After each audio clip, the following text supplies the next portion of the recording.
وہ شاگرد ہیں اللہ کے نبی کے، یہ مطیع اور فرما بردار ہیں، یہ میرے نبی کے وہ صحابہ ہیں جو بھلے ان کو نقصان ہو جائے اپنے بھائیوں کے اوپر اپنے بھائیوں کو ترجیح دیتے ہیں۔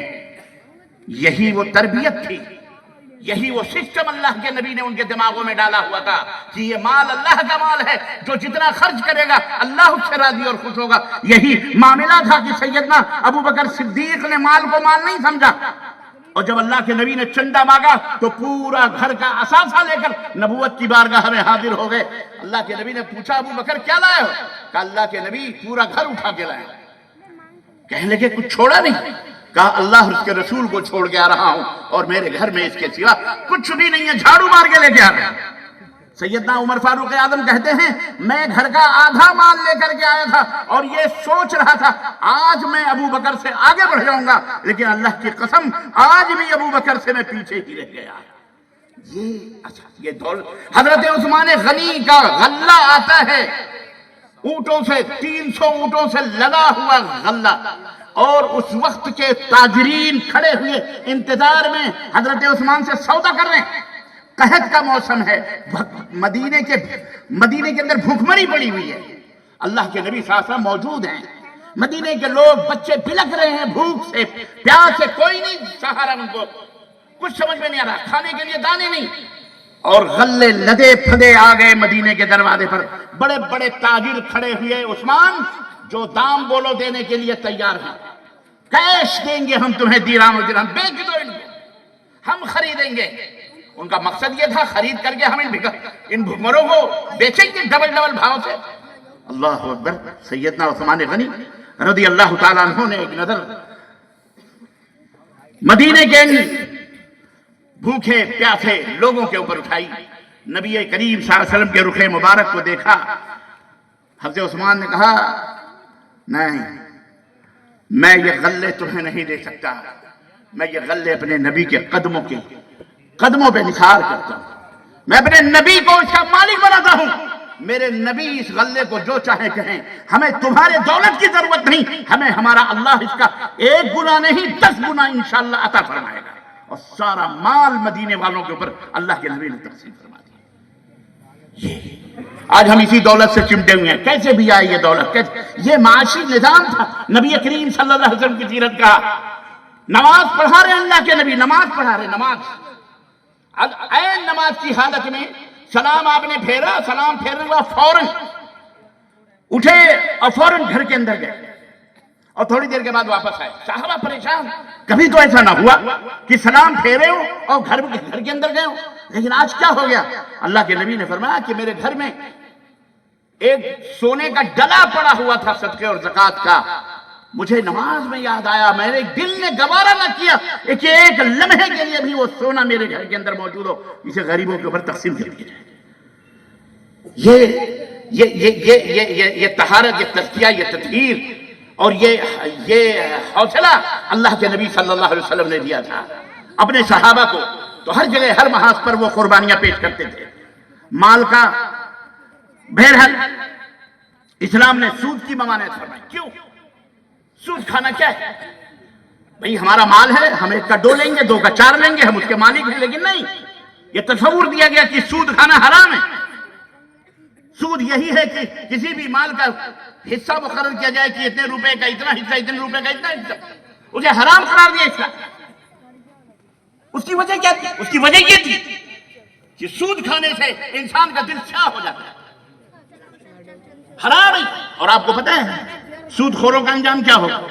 اللہ کے رسول صلی اللہ علیہ وسلم نے فرمایا کہ سود کا 70 گنا اس کا، یعنی اس کے 70 سے زیادہ بڑھ کر کے اس کے گناہ ہیں، اس کے جرائم ہیں، لیکن آپ صلی اللہ علیہ وسلم نے فرمایا اس کا سب سے کم ترین جرم، سود کا سب سے کم ترین جرم کیا ہے؟ بولو، اپنی سگی ماں سے زنا کرنا ہے۔ اللہ اکبر، اپنی سگی ماں سے، بولو، زنا کرنا۔ یہ مال کا، یہ نبوی معاشرہ جو تھا، نبی کریم صلی اللہ علیہ وسلم نے جس معاشرے کو کتاب و سنت کی روشنی میں ڈھالا تھا، مدینے کے اس چھوٹی سی ریاست کو اللہ کے رسول صلی اللہ علیہ وسلم نے جس طرح بنایا تھا، وہ یہ تھا کہ اللہ تبارک تعالیٰ کہ فَإِن لَمْ تَفْعَلُوا فَأْذَنُوا بِحَرْبٍ مِّنَ اللَّهِ وَرَسُولِهِ، صحابہ ایک رتی کے برابر بھی سود کھانا بھیانک، اللہ اس کے رسول سے اعلان جنگ، جیسا کہ اللہ نے فرمایا اگر اس سود سے تم باز نہیں آؤ گے مسلمانوں تو اللہ اس کے رسول سے اعلان جنگ۔ آج جو کساد بازاری، مہنگائی اور یہ پتہ نہیں کیا کیا جو آپ لوگوں کے اوپر ٹیکس ویکس لگتے ہیں نا، یہ دیکھ رہے ہو نا، ہر سامان کے اوپر ٹیکس، اس کے اوپر ٹیکس، اس کے اوپر چلا رہے ہو، یہ جی ایس ٹی، وہ اس ٹی، فلاں فلاں فلاں فلاں فلاں فلاں، یہ وجہ کیا ہے؟ وجہ یہی ہے، اور ایک وجہ ہے یہ، ایسے اور بھی بہت سارے وجوہات ہو سکتے ہیں، ان وجوہات میں سے ایک وجہ یہ بھی ہے کہ ہم نے اللہ اس کے رسول سے اعلان جنگ کیا ہوا ہے۔ گھر چاہیے لون پر، گاڑی چاہیے لون پر، زمین چاہیے لون پر، مال چاہیے لون پر، لون، سود سود سود، سود کے اوپر ہمارا کاروبار ڈیپینڈ ہے، ہماری پوری زندگی سود کے اوپر ڈیپینڈ ہے۔ تو جب سود کھاؤ گے تو دل سیاہ ہوگا، اور جب دل سیاہ ہوگا، کالا ہوگا، تو وہ کہاں سے وہ نورانیت آئے گی، کہاں سے نمازیں قبول ہوں گی، کہاں سے دعائیں قبول ہوں گی؟ اللہ کے نبی نے فرمایا حرام کھاتا ہے اس کا ملبسو حرام، مطعمہ حرام، اس کا کپڑا حرام کا، اس کا کھانا حرام کا، فَأَنَّا يُسْتَجَابُ لَهُ، اور پھر اللہ سے دعا کرتا ہے اللہ مجھے فلاں دے دے، فلاں دے دے، یہ دے دے، وہ اللہ تعالیٰ پھر اس کی دعا کیوں قبول کرے؟ جانتے ہو حرام کھانے سے سب سے بڑا نقصان یہ ہوتا ہے کہ دعائیں اللہ تعالیٰ قبول نہیں فرماتا، کوئی فائدہ نہیں حرام کھانے سے سوائے نقصان کا، روح گندی ہو جاتی، روح کے اندر روحانیت ختم ہو جاتی، نورانیت ختم ہو جاتی۔ آج وجہ یہی ہے، اس لیے بہرحال توازن پیدا کرنے کی ہم کو اپنے مال کے اندر ضرورت ہے۔ میں آپ کو ایک بات بتاؤں، اللہ کے رسول صلی اللہ علیہ وسلم کا حال یہ تھا کہ آپ صلی اللہ علیہ وسلم خود بھی محنت کرتے تھے، مزدوری کرتے تھے۔ محنت اور مزدوری اسلام کے اندر اللہ اکبر اس کی بڑی تعریف کی گئی، جہاں آپ اللہ کے نبی نے تاجروں کی تعریف کی ہے، تجارت کرو، وہیں پر اللہ تبارک اللہ کے رسول صلی اللہ علیہ وسلم نے محنت اور مزدوری کرنے والوں کی بھی تعریف کی، بلکہ اللہ کے نبی صلی اللہ علیہ وسلم بعض علاقوں سے گزرتے تھے، کہتے تھے یہ وہ جگہ تھی جہاں میں فلاں قبیلے کی بکریاں چرایا کرتا تھا اور مجھے اتنی اجرت ملتی تھی، یعنی اتنے پیسے پر میں بکریاں چراتا تھا۔ اللہ اکبر، پیغمبر اسلام ہیں، سید العرب والعجم ہیں، لیکن کیا کر رہے ہیں بولو؟ اللہ تبارک و تعالیٰ نے حکم دیا بکری چرا رہے ہیں، اور اجرت کے اوپر بکری چرا رہے ہیں، پیسوں کے اوپر محنت اور مزدوری۔ یہ تعلیم تھی امت کے لیے کہ کبھی محنت سے گھبرانا نہیں، کبھی مزدوری سے گھبرانا نہیں، تمہارا نبی بھی کسی کی مزدوری کر چکا ہے۔ اور بکری جیسی چیز آج تو ہم مدرسوں میں پڑھ لیتے ہیں، ہمارے علماء حضرات اللہ برحم اللہ یہ سوچتے ہیں ہمارے لیے تو کام کرنا ہی حرام ہے، ہم مولوی ہو گئے اب ہم کیسے کام کریں، اپاہج ہو گئے، قوم کے اوپر بوجھ بن گئے، لوگ دیں گے تو کھائیں گے، لوگ دیں گے تو پھلیں گے، لوگ دیں گے تو کریں گے، کام کرنا اپنے اوپر حرام سمجھتے ہیں۔ کون سے نبی کی اطاعت آپ کر رہے ہیں؟ کون سے رسول کی اطاعت آپ کر رہے ہیں؟ اللہ کے رسول صلی اللہ علیہ وسلم، اللہ نے جب مال دیا، دولت دی، بیت المال قائم کیا صلی اللہ علیہ وسلم نے، یہی نہیں مال کے لیے باقاعدہ انتظامات کیے، مارکیٹیں قائم کی مدینے کے اندر، اور خود ان مارکیٹوں کی نگرانی فرماتے تھے، احتساب کرتے تھے، خود جاتے تھے۔ ایک دفعہ مارکیٹ میں کھجوریں لگی ہوئی تھی، اللہ کے نبی گئے اور ہاتھ ڈالا کھجور کے نیچے، اور ہاتھ ڈال کر کے پلٹا تو نیچے بھیگی ہوئی کھجوریں، اوپر سوکھی کھجوریں، کہا اللہ کے بندے یہ کیا ہے؟ کہا اللہ کے نبی وہ شبنم سے یا رات کو بارش ہوئی تھی وہ کھجوریں بھیگ گئیں، تو آپ نے فرمایا بھیگ گئیں تو سوکھی اوپر ڈال کے نیچے تو نے بھیگی ہوئی ڈالی ہوئی ہیں۔ من غشنا فلیس منا، یاد رکھ جو ہم سے خیانت کرے گا وہ ہماری امت میں سے۔ آج ہم کتنی ڈنڈیاں مارتے ہیں۔ کچھ دنوں ابھی ایک دو چار دن پہلے کی بات، ایک صاحب ہم گئے مارکیٹ میں خریدے، وہ بول رہے ہیں مولانا کہ دیکھنا کم نہیں دینا، مسلمان ہے اس سے بول رہے کم نہیں، کہا نہیں ہم آپ کو زیادہ دے رہے، اور واقعی ڈنڈی جھکا کے دی اس نے۔ وہ اتفاق سے وہ جو الیکٹرک آتی ہے نا، ترازو الیکٹرک آتے ہیں نمبر سے جو بتاتے ہیں، ایک تو ترازو ہوتے ہیں، تو اس پہ لا کر کے وہ سامان رکھا، تو اس میں اللہ بتا رہا ہوں یعنی 900 یعنی 70 گرام یا 75 گرام تھا، 25 گرام کی ڈنڈی ماری دی اسے، کہتا برکت نہیں ہوتی۔ لو ان اہل القری آمنوا واتقوا